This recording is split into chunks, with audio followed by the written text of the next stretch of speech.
All right, so welcome to week 2 of 6.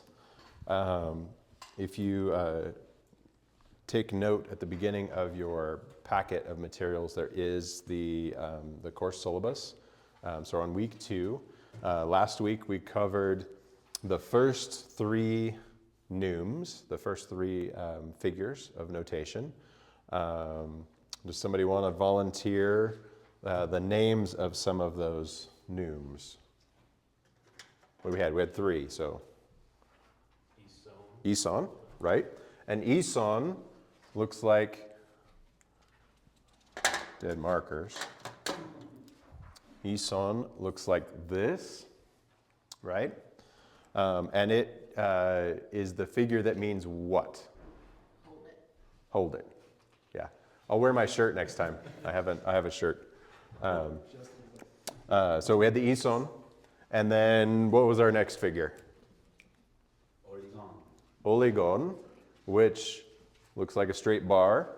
And that means what? Up one. Yeah. So for those of you who were not here last week, the references for all of this stuff are going to be direction and distance.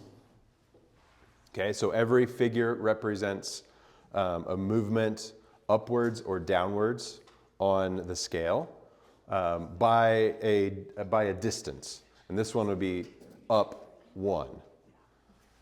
This one would be 0, right? Stay the same.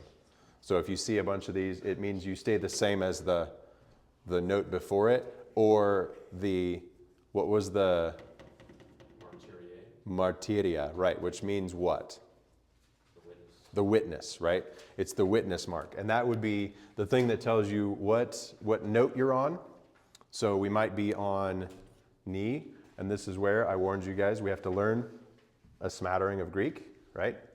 So ni, and then the thing underneath it told us what scale it came from. So this was the piece, this bottom piece was the piece. Remember, I don't expect you to fully internalize and memorize this right now. Just remember that the martyria, or the witness mark, represents the scale note that you're on and the scale that it came from. So this is the modal connection.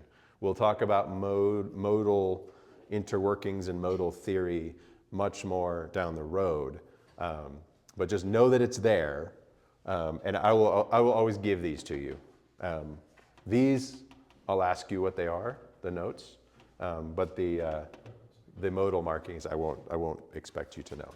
So, so the ison mark here, the ison symbol, means that we stay the same as the thing before it, which might be a martyria or a modal signature, or it might be another note, right? And that was a question that we addressed last week of what does it refer to? When you come up on it, does it mean the thing before it, the thing after it, the thing it is? It's the thing right before it.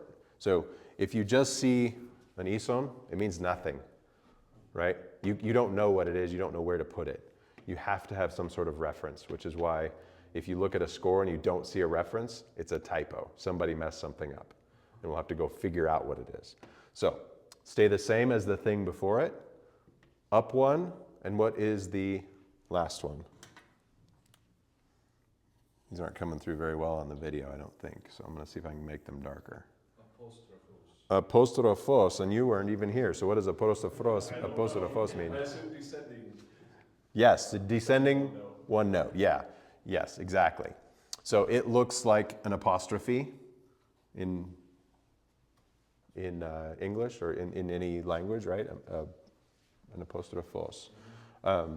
And if you have more of them, remember we have to think about, we had to learn a couple of Greek plurals, right?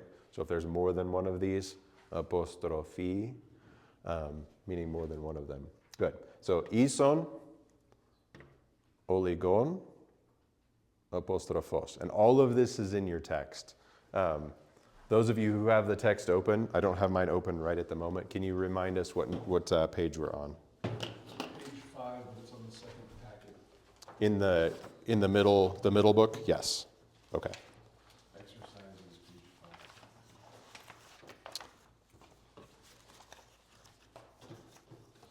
Yeah, so there are two like lesson books in here. One of them is actually excerpts of the first couple of chapters of John Michael Boyer's excellent book, Byzantine Chant, the Received Tradition, a lesson book. This is now the sole comprehensive lesson book on Byzantine chant in English that exists today. This is the only one.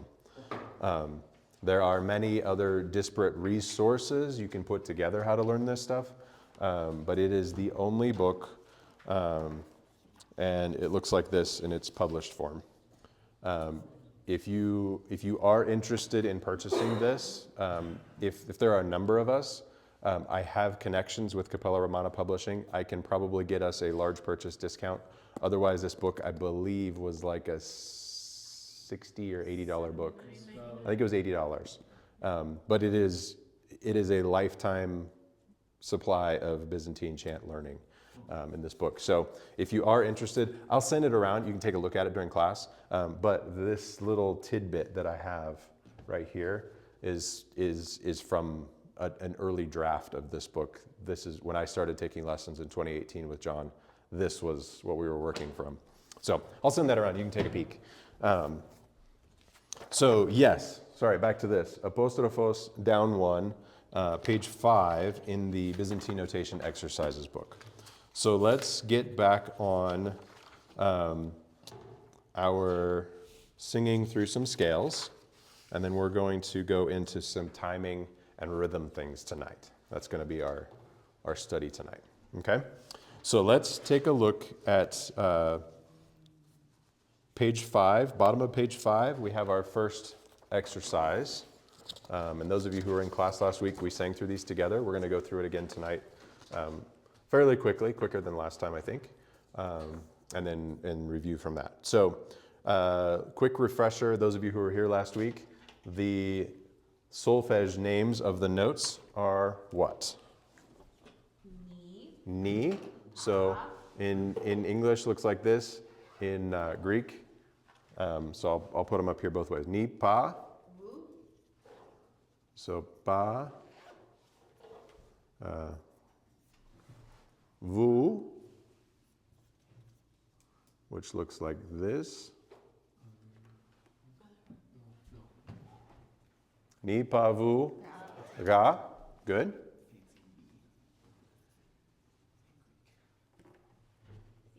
The. Good. Which you will see sometimes spelled out as THI or DHI. And all that means is remember that the delta is voiced like this or that in English. So I usually spell it like this, but you'll see it's the delta symbol. Mm-hmm. Okay, what's next? Okay, good. And this one, kappa epsilon, yep. Zo. Which the... This is still a Z. Yeah, capital one, okay, yeah. Omicron, yeah. And then, so that's the 7 notes of the scale. And then of course, they repeat up here at the top. So we get ni again. Remember, we sort of segregated those a little bit, right? And this, remember, corresponds in our context here that we're studying in the soft diatonic scale, corresponds very roughly. We'll talk about nuance later, but very roughly, this corresponds to the what we know as the Western major scale. Okay, so if you remember from grade school or college singing do re mi fa sol la ti do, that's this. Ni pa vu ga vi ke zo ni. Right? So that's why we're focused on the diatonic scale in this class. As you'll see from some of the other materials I gave you, there are a handful of other scales at play inside the modal system of Byzantine music. Okay? Questions? We good? All right, so far this should all be a review. All right, so now taking a look at the bottom of page 5 of your, where did I put mine? Oh, I turned it upside down. There we go. Looking at the bottom of page 5 in the Byzantine music exercises, you'll see under that duple meter, exercise number 1, ni ni pa pa, that's this. Okay, so let's start there at the beginning.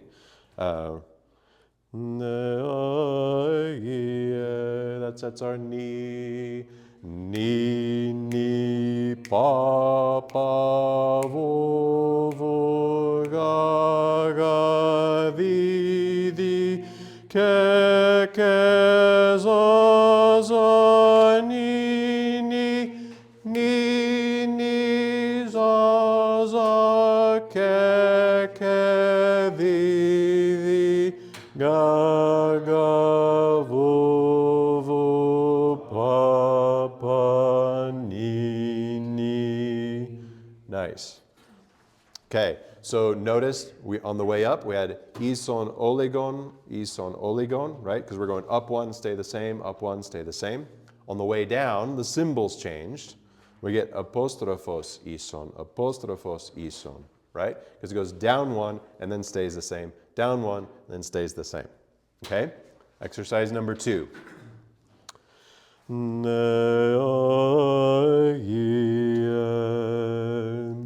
Ni pa vo ga di ke zo ni zo ke di ga vo pa ni. Okay, notice the witness mark in the middle, right? Ni pa vo ga di ke zo ni. We hit the top one. Notice how it has a little prime mark telling you you're at the octave. So ni prime. And then coming back down, ni apostrophos cascade all the way back to ni. Make sense? Those of you who are new tonight, this if this is going too fast, feel free to ask questions. Okay?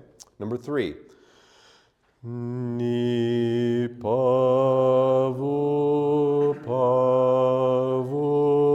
ga di ke di ga vo pa ni pa vo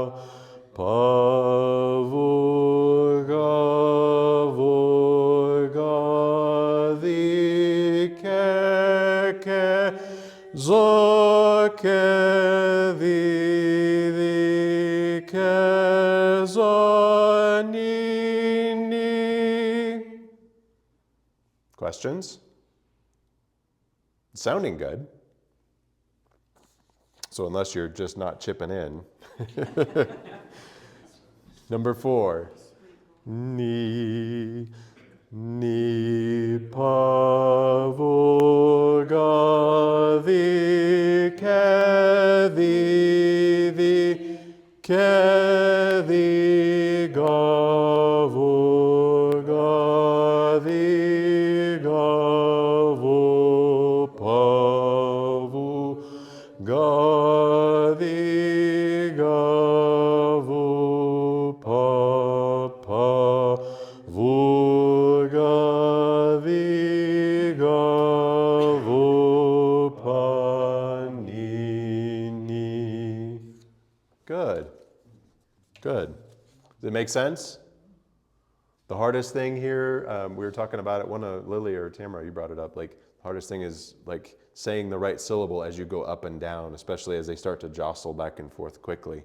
And yes, that does take time. And as I mentioned to the class last time, don't feel bad at all, especially as you start studying.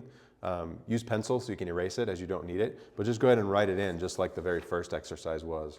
Write it in, or write in at least the areas that are sticky.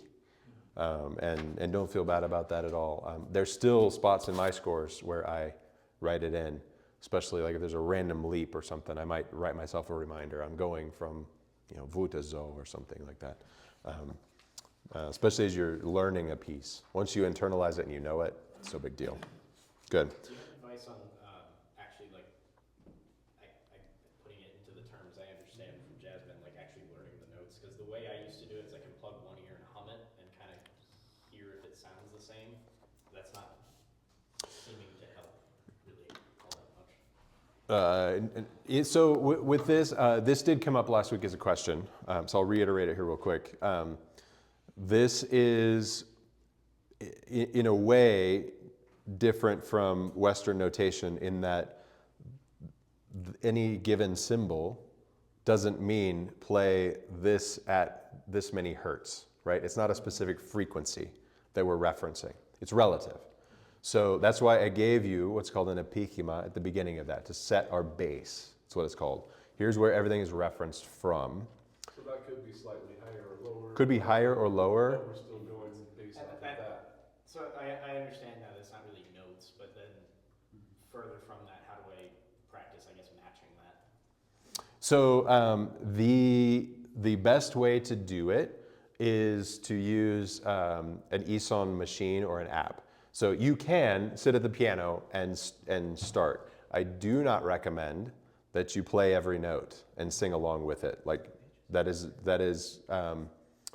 sort of antithetical to the way that vocalists naturally learn music and the way that we really develop an ear. Because what you want to develop is what it sounds like and feels like to sing the dissonances or consonances, right?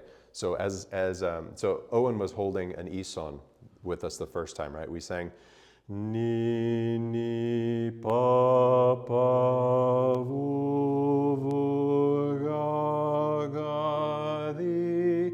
So what you'll notice, Got the bass. yeah. So sing just a little stronger here. Ni, make it kind of bright. Ni, ni. So hear how that has, like it kind of locks in and energizes. If that's out of tune a little bit, so that's a perfect fifth. If that's out of tune a little bit, it doesn't have that kind of like triumphant, like military band feel. It kind of gets a little squishy. So what you want to do is get used to and comfortable with what those intervals sound like and feel like.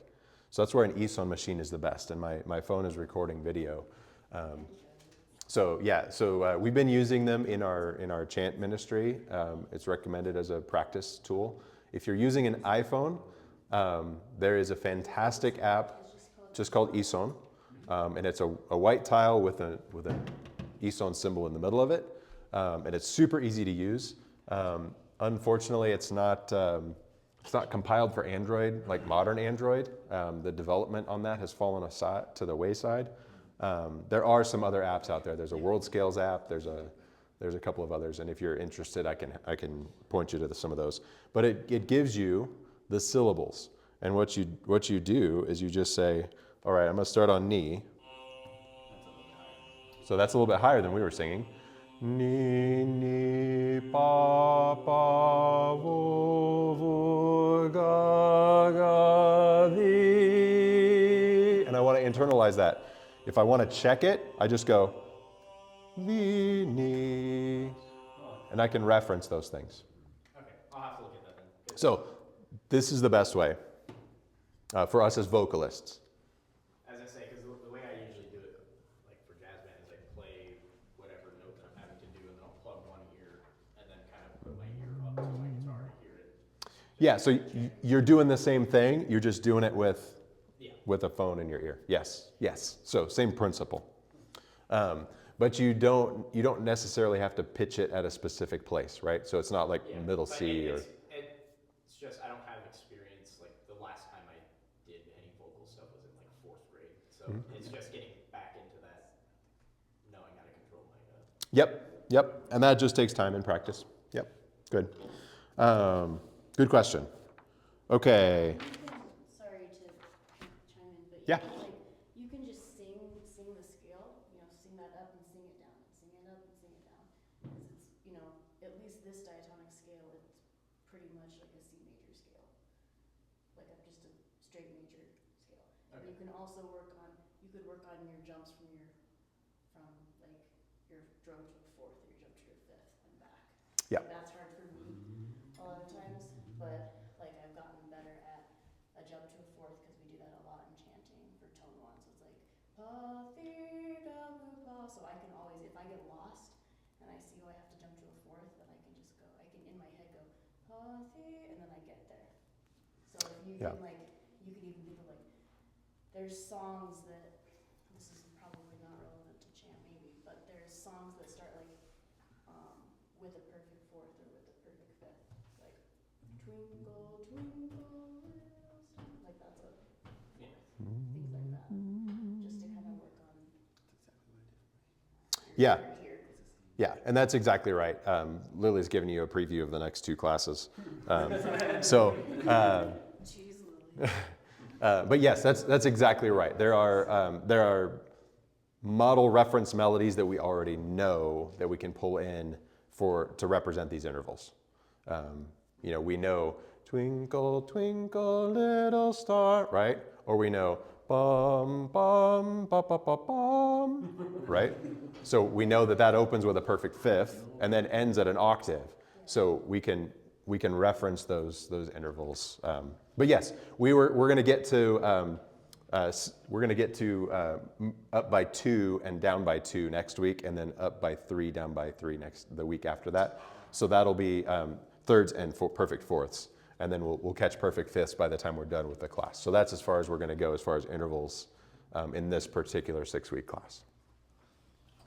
Good. With the diatonic scale, would you say that learning those fourths and fifths is really important because of the tetrachord? It is very important. We do it a lot, and as you mentioned, we sing the pa to the interval a ton in first mode. We sing the ni to ga interval a ton in plagal fourth or third mode. We sing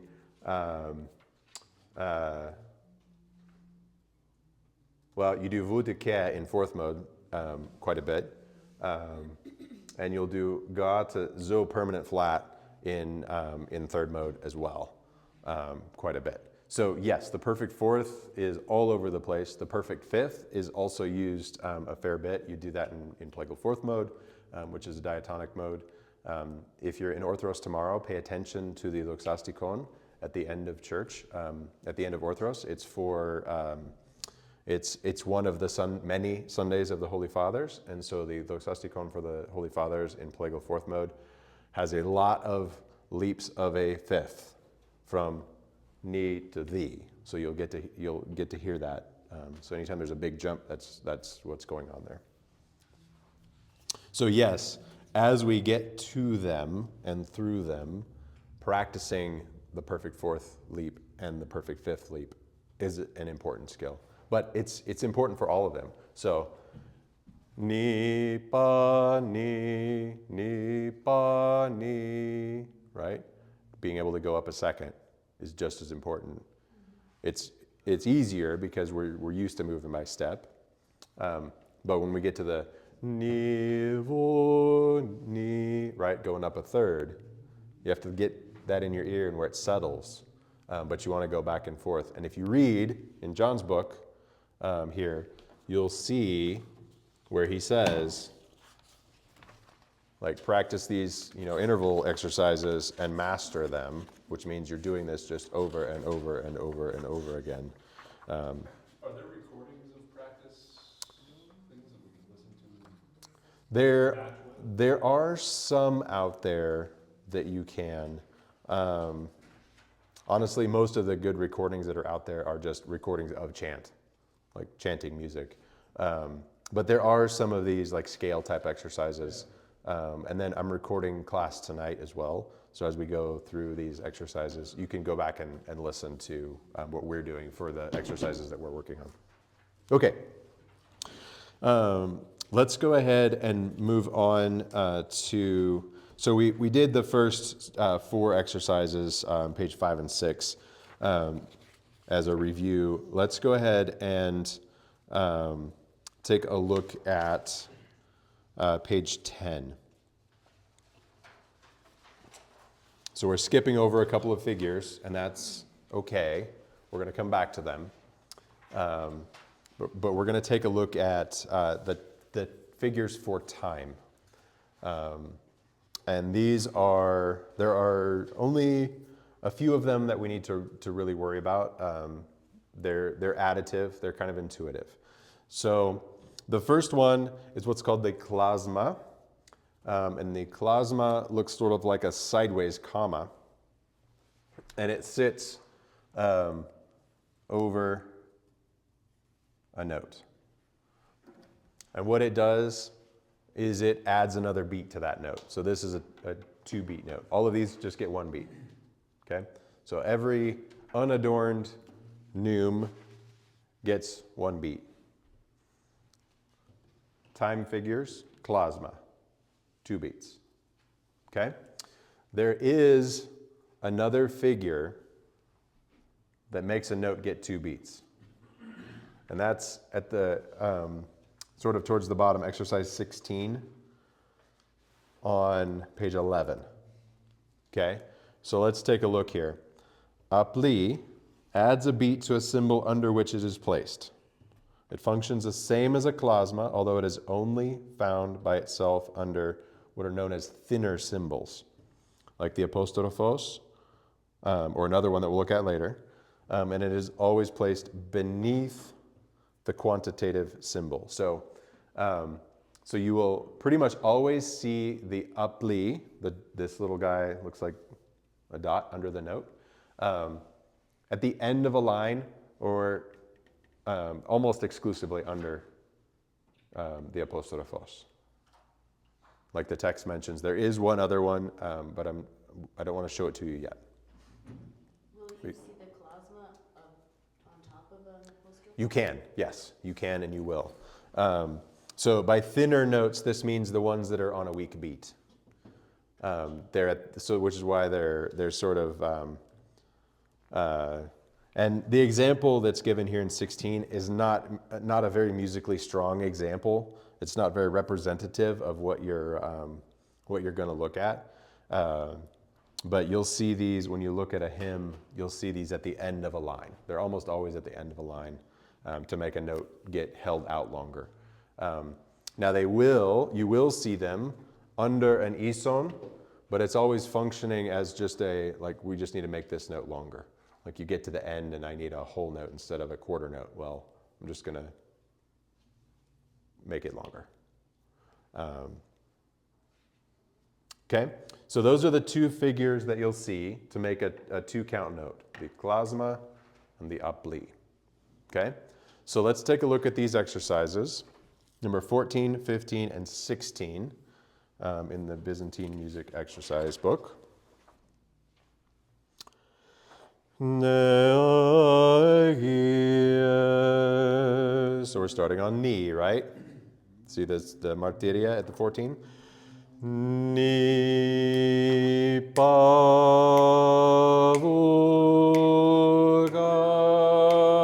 vigavu pa ni zoni. Remember, we talked about that last week. This repeats, like it can repeat infinitely in either direction.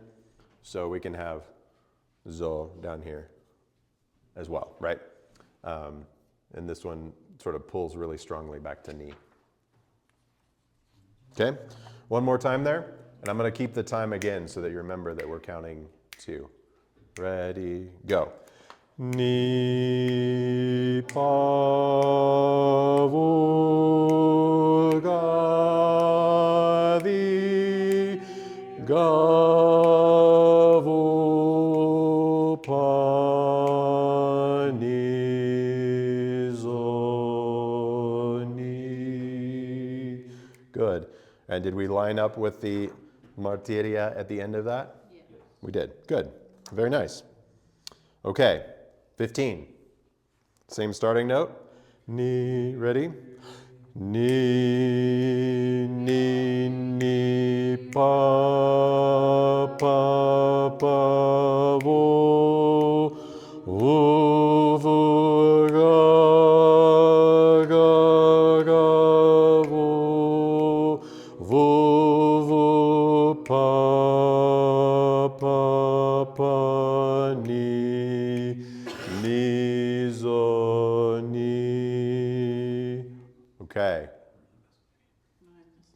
heard a little more confusion as we went through that one.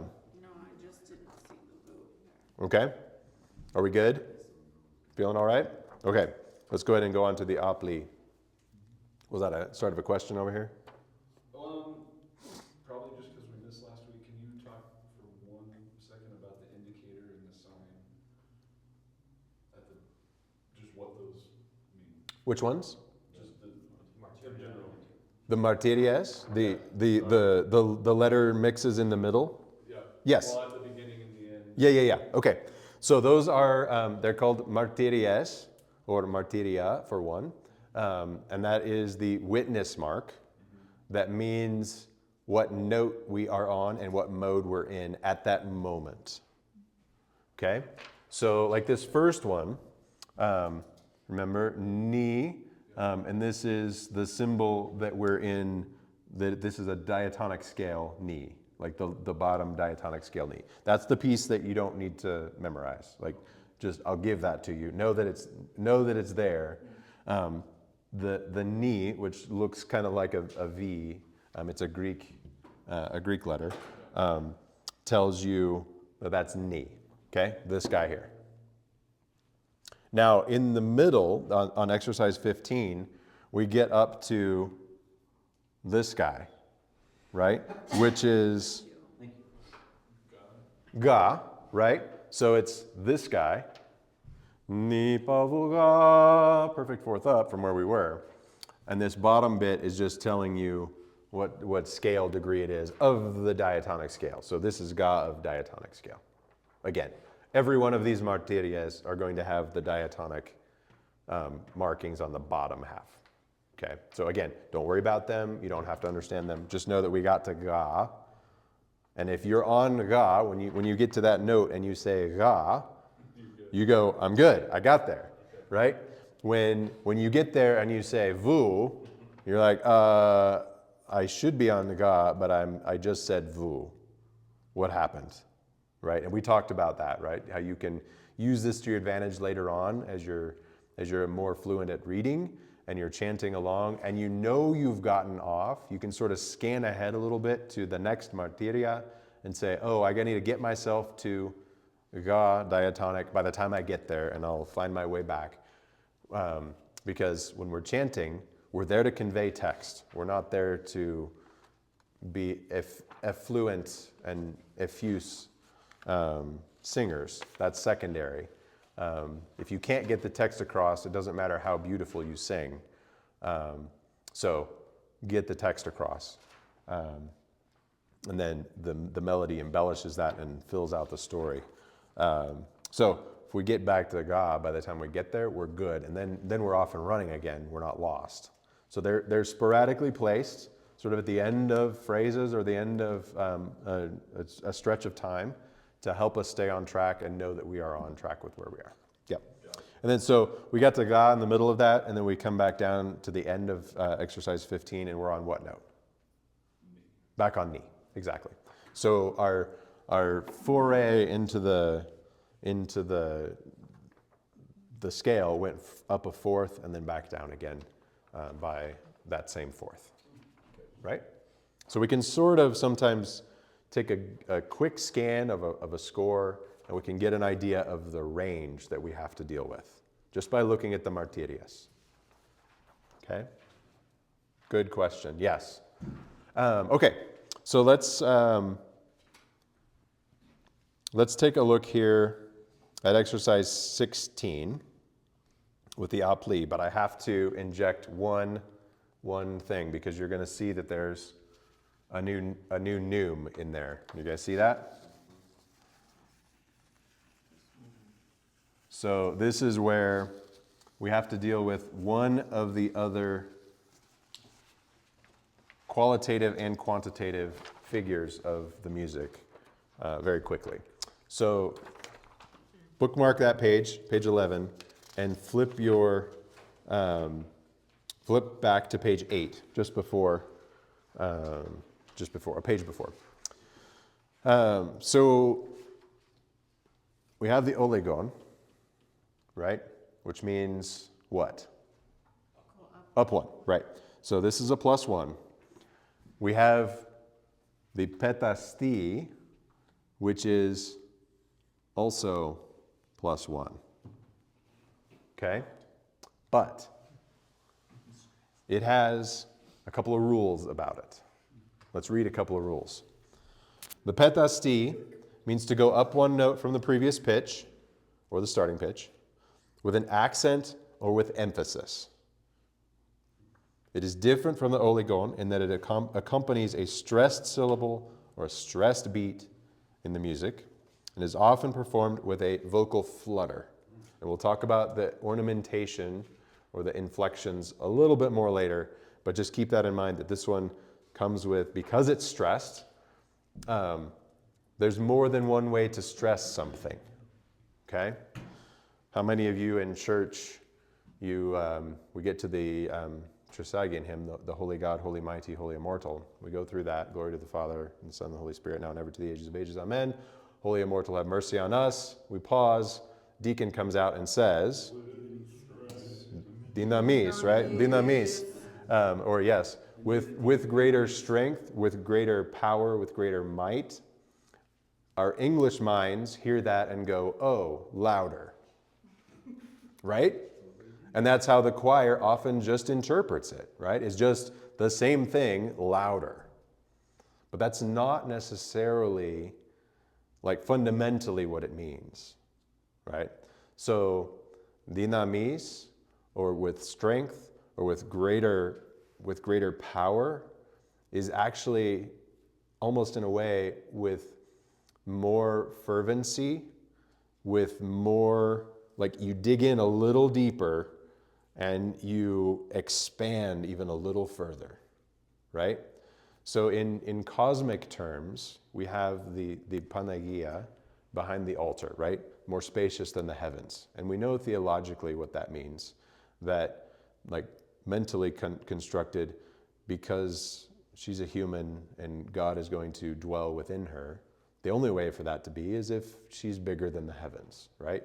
And so we know that that's not a physical reality, that's a spiritual reality. And the same thing applies to time within the context of the church, right? There are two ways of thinking about time. There's chronos, which is simply the ticking of the clock and the movement of the seconds forward in time, and we can never move back and forth. But then there's also, and I'm sure many of you have heard Father Evan or Deacon Nicholas talk about this, kairos, right? The appointed time, the proper time, the fullness of time, and that is the time in which God acts, right? And so at the beginning of every liturgy, like right before the liturgy, there's a point where the deacon says, behold, it is time for God to act. And so, like, it's the time. It is kairos, and it's actually the prayers of kairos is what's being said there, right? And the clergy go through this every time before a liturgy. And the idea of interpreting some of these things musically falls into that same type of space, in that it's expansive when it needs to be expansive, and it contracts when it doesn't. So the dynamis moment in the Trisagion hymn, or these points where we're going to stress a syllable or stress a note, we are expanding them in a way, sometimes with time, sometimes with energy or ornamentation, okay?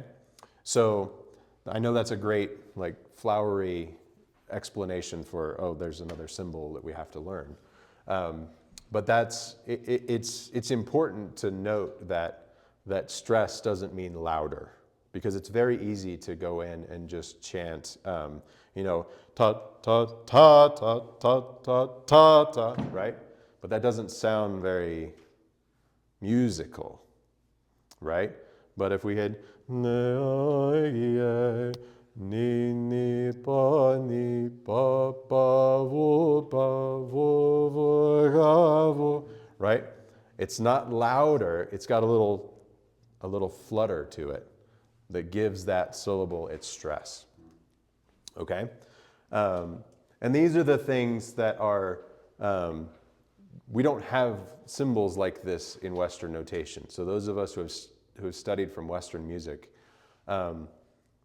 for this to be executed, you have to understand some other symbol that sits with it, right? Like there'll be a little trill mark or a figure that goes with it, or it's like actually like notated out as a bunch of 64th notes to tell you what to play there, right? So this music is giving you gestures that you have to fill in. And that's very fundamentally different from what many of us are used to in our training. Okay? Does that make sense? So +1, and it's going to get an inflection that falls on a strong beat, falls on a stressed syllable of the music. Okay? So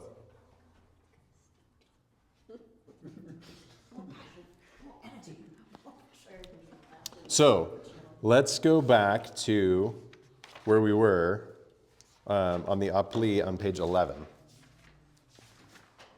And right now, I don't want you to even worry about stress. Just think of it as a +1. Okay? So when we get there, ni pavu, pavu, pavu. So we're just going to ni pavu, pavu, pavu. We're just going to sing right through it as if it was just another note. Okay? All right.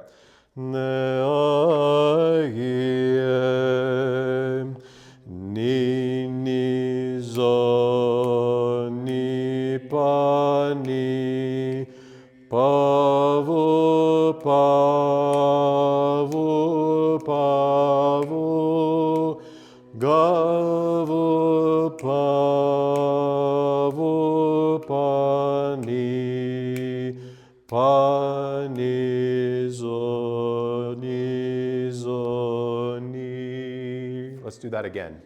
This one's is much more musical than they've been so far, right? Ready? Go. Ni, ni, zo, ni, pa, ni, pavu, pavu, pavu, gavu, pavu, pani, pani, zoni, zoni. Good. Questions? Making sense? Okay. It is a new language. It is very much a new language.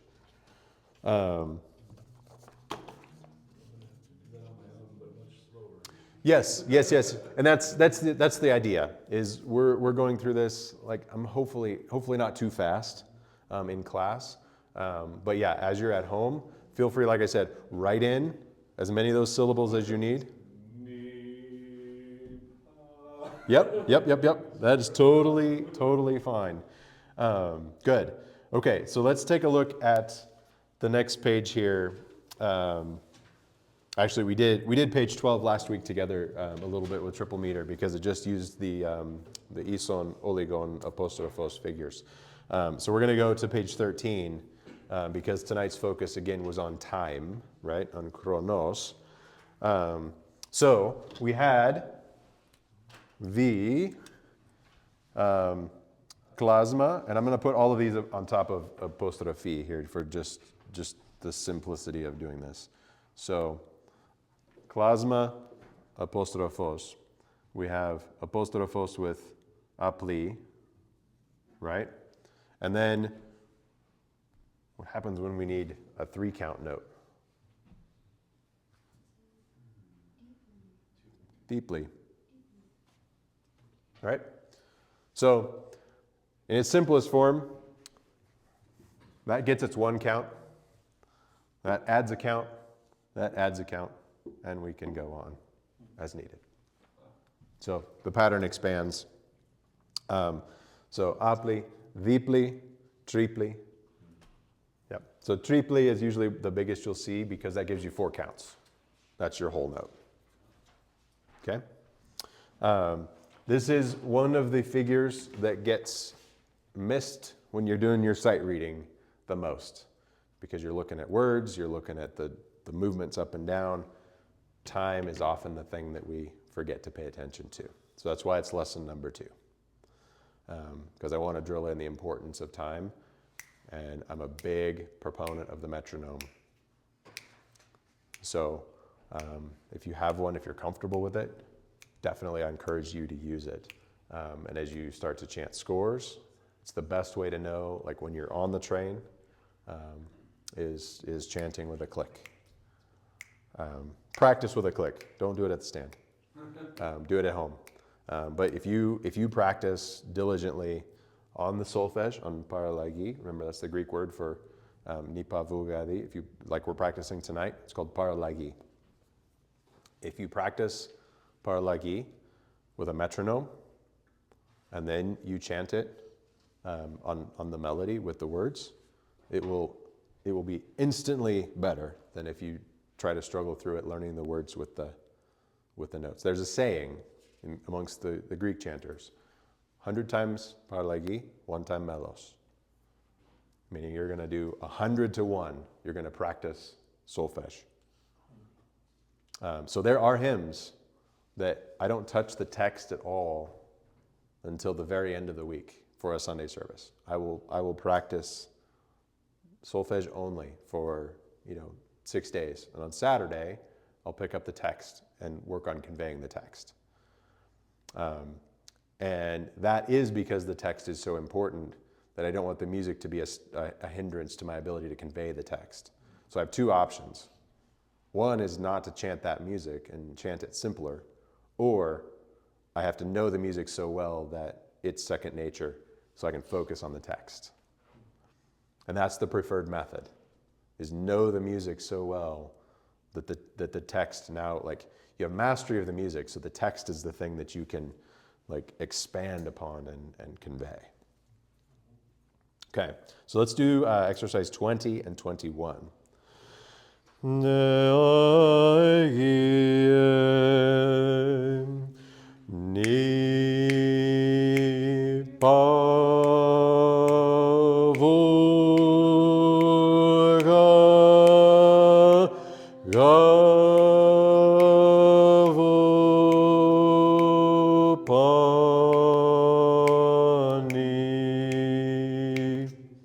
Easy enough?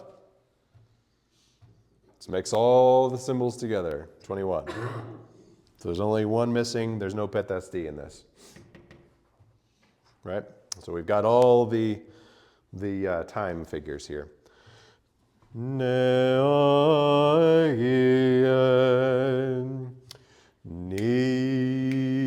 pavu pavu gavi kedi gavu pani pa pavu gavu gavi kezo kedi gavu pani.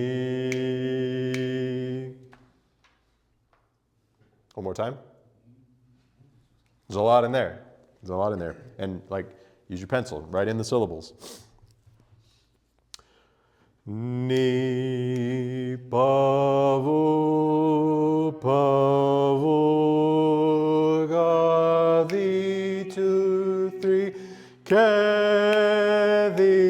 gavu pani pa 2 3 pavu gavu gavi kezo kedi gavu pani. Yeah. Sounds really good, actually. Okay. Question and answer. We got 8 minutes until time.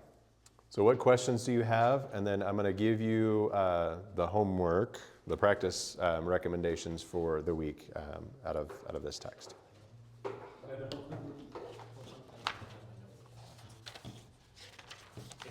seems maybe not redundant, but you have the one, the klasma, and then you have the Aple? the aple, yeah. Yep. And it sounds like, it looks like you only see the klasma once, and that's just. Could you replace all the klasmas with diples, basically?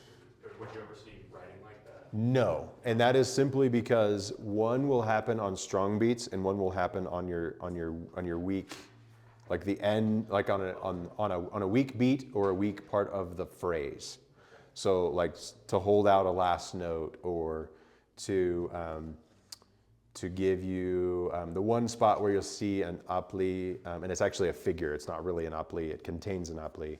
There's a figure for basically what accounts to the dotted quarter eighth note combination that has an aple, but then it also has another figure with it to steal time back. So the klasma will happen on strong beats. The aple will always happen on those thinner spots. Yes. That's why there's two. It's sort of like the same thing here. Why do we have 2 + 1s? Yeah, so it's kind of just to tell you that spot's going to be emphasized a little more, and then the rest is just. Yeah, and it's telling you where you are in the phrase, where it's telling you where you are in the meter. So you're on a strong beat in the meter. So it will always be on like like a new syllable. You won't have it on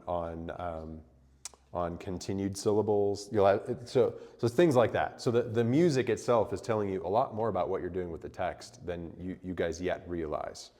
Because when you say strong beat, you're not saying like the 1 count or the 3 count. You're talking about the text, right? Yes, but those always become a 1 count. So almost all chant is duple meter. Like majority of all chant is two beats, strong, weak, strong, weak, strong, weak, strong, weak, almost exclusively. There are places where you get 3 or 5, but it's sort of more to fit the word than anything. But it's not necessarily in like the sense that we have like 4/4 time where 1 and 3 are strong and 2 and 4 are weak.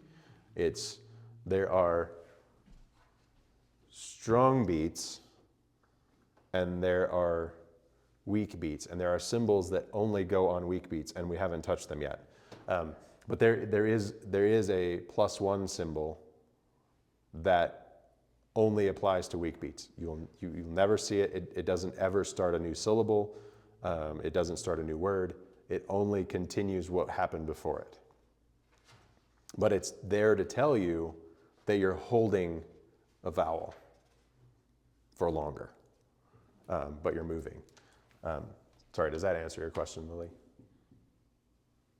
It doesn't really make sense because to me, if it's duple meter, like, why would you have an added beat on the second one? Because you're extending that part of the word, but like I said, it's not strict duple meter. If you want to hold a note out, you just make it longer with those symbols. But if it's the close of a word, you won't use this symbol. You'll use this symbol for a 2 count. Okay. If you're on a weak beat or for a weak syllable, like think about today, simple 2-syllable word. You wouldn't have this on the first syllable of that word. This could go on day, but it would not go on 2. You'd have to use this one. Does that make sense? Yes, it's always frustrating me with Byzantine chant how the numbers don't actually add up all the time. So it's, we're getting in the realm of. At least more so when they transpose it to Western music, and you're like, Yes, exactly. Exactly. Which is why when I transcribe to Western, I don't even put bar lines in. yeah, it's so frustrating. I let the text do the work. So you guys don't have to, like, I'm not expecting you to understand why and when and how you use all these symbols. That's for the composer to know. For you to know is how to execute it. Right. So when you get here, all you really have to know, like minimum you have to know is, oh, I'm just going up one. Because this also tells us more things that we didn't talk about tonight. Like, for example, it tells us not only that we're going up one, we're emphasizing it in some way, but it also tells us that the next note has to be a descent. So what it enables is you can start to look at a block of text and the notation that goes with it, and you can see exactly what it's going to do, and you don't have to read note to note to note to note to note all the time. You can go, oh, it's going to go up to that point. I can see the high point, and then it has to descend because that is higher than everything that's going to come after it for a bit. Okay? So yes, it does seem like a mind bender at first, but if you can just remember, when I see this, I'm going up one. You're golden for this class. Same here. Okay? Good questions. I encourage you to just spend more time practicing the exercises and worrying less about why the things happen. Just go in and solfège, ni pas vous. Okay? Up and down, up and down. What is that word that you said? Solfège is the Latin Italian word. How do you spell that? S-O-L-F-E-G-E. Okay. The Greek is parlagi. Parlagi. And I'll use both back and forth. My teachers have all used both back and forth. Everybody understands both terms in the chant community. But you'll hear, chant solfège, chant melos, chant parlagi. Parlagi and solfège are the same. But yeah, solfège is the Italian. And that's just going up and It's just this. So whatever you represent. So ni papa ni, like that's solfège. If I chanted Kyrie eleison, now I'm chanting melos. I'm chanting the melody, rather than ni pavu, right? So I'm not chanting the musical note names. Okay, so practice for this week. For those of you who were not here last week, we worked through page in the exercises book. So same book we've been working through, Byzantine notation exercises. Page 5, 6, 7, and the top of 8. Now, with tonight's lesson, you can add the rest of page 8, the petaste. Okay? And through the top half of page 9. So up through exercise 11. So exercises 1 through 11. And then 14, 15, 16, 17, 18, 19, 20, 21. So just go through it. Go through 21. But skipping 12 and 13 with the condimata. Yeah. So that's the syllable that I was alluding to when Lily was asking her question. Okay. So the condimata is the one that is unstressed, does not take a new syllable, still a +1.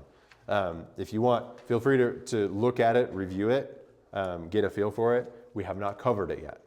So 12 and 13 are the two exercises that are not required out of this section. And then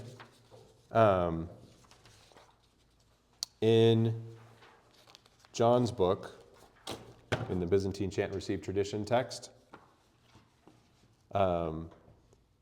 last time we did exercises 1, 2, 3, and 4 that are on page 20.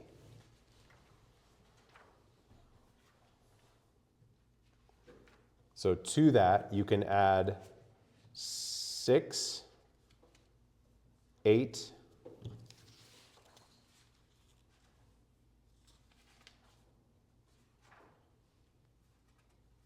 14, yeah, 6, 8, and 14. We'll leave the other ones alone because they've got the new symbols in them. So 1 through 4, 6, 8, and 14.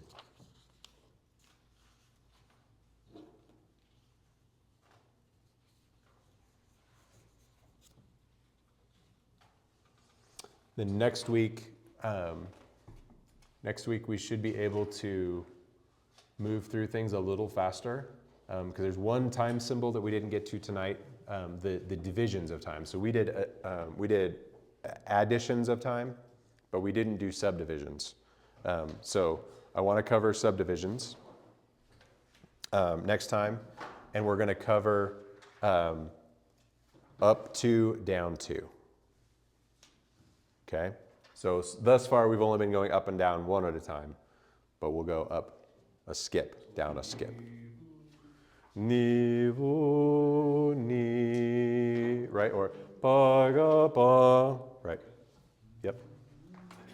Yep, or we'll do something like ni, pa, zo, ni, right? So we'll mix the things together. But that'll give you far more ability to create melody when we know a couple of skips. And we'll go from there. So we'll inject the kandimata in the midst of that, which is why if you get some time, take a look at those kandimata exercises on page 10 in the text. Okay?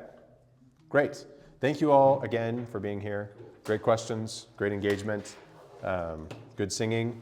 I'm really, really excited to get some hymns going here in the next couple of weeks, because I think we just need a couple of more intervals. We need the skip up and down, and then we need the perfect fourth, and then we're there. Once we get the perfect fourth, we can chant like the Apolitikian of St. Spiridon. You were a champion. That's that, but we got to go ba ba ba dee. We need to know that symbol. So once we get there, we can chant that one. We can chant many of the Apolitikia for the saints or for the feast days. So we can take things like Soson Kyrie, the Save, O Lord, your people, for the Apolitikian of the Holy Cross, that we would chant every Friday, which is why we chanted it Thursday night for the liturgy. That's the Apolitikian for Friday. So we can chant that one. Yeah, so we'll have a pretty good list of hymns by the time we're done. All right, thank you.